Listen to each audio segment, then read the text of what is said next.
For Quick Tip Tuesday this week, we talked about med ball throws and the two main errors that we see with that, whether we're talking about guys that are hitting or guys that are playing golf or rotational movements. So what we see in the cages a lot and what we hear from golf instructors a lot, the two main things would be guys getting into early hip extension or losing their posture and standing up out of it. And the other one would be trying to lead with their upper body and create speed with their upper body, or just become like hands dominant in their golf or baseball swing. So what we try to do to fix that is just really iron out our med ball form with our throws. It's one of those things where you can do it wrong and it probably actually hurts you and makes your movement worse in the sport, or you can do it right and it will help you a lot, and it's something that should carry over more into the sport. So to demonstrate the two wrongs first, the big thing we see, especially if someone's a little bit weaker or they're using too heavy of a ball, is using their body weight to create the momentum to try to put something behind the ball. So what we see is guys throw and their upper body and their head ends up over their front foot or in front of their front foot. So they end up going very upper body dominant and diving towards the wall with their upper body. And you can see how that just shuts down the hip rotation and the kinetic sequence of going hips, then upper body, and then hands coming through at the end as we go through the motion. The other one is early hip extension or coming out of posture. And this one we see a lot of people in golf do this, and they want to get here and then flip with their hands, or it just becomes a very hands dominant movement in the baseball swing as well, where they stand up out of it and then they rely and just trust here instead of trusting the hips to rotate and let the barrel or the hips turn the barrel or the hips turn the golf club.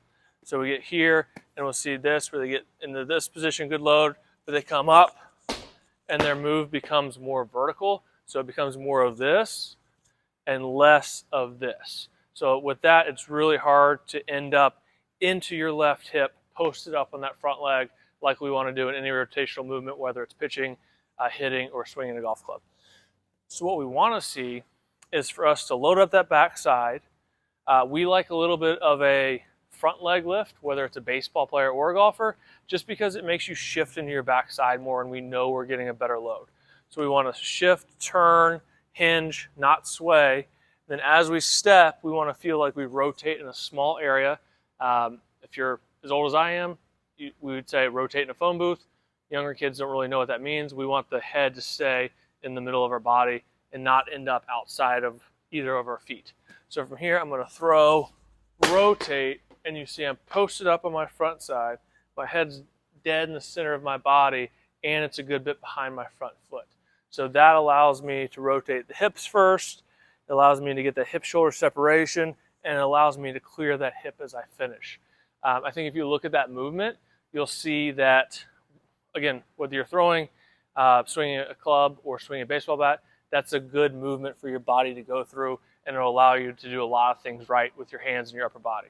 So from here, load, rotate, head back. Two things we will do to help people with that is to tell them to throw the ball higher.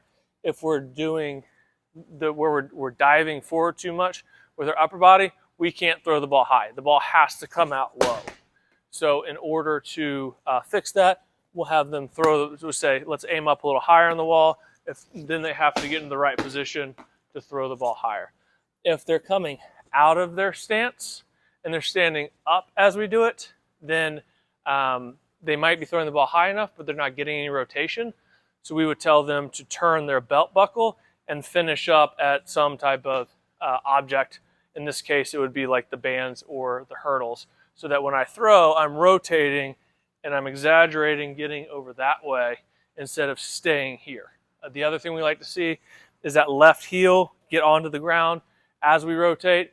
Usually people that come up are going to come off their heels onto their toes, and most everyone needs to get to their heel to really finish that rotation as well.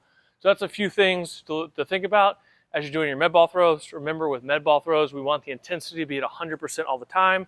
So don't become too mechanical with them. We still want it to be a ballistic, explosive movement, but make sure that we're doing some of these key pieces, because that's what will help carry into your movement on the field.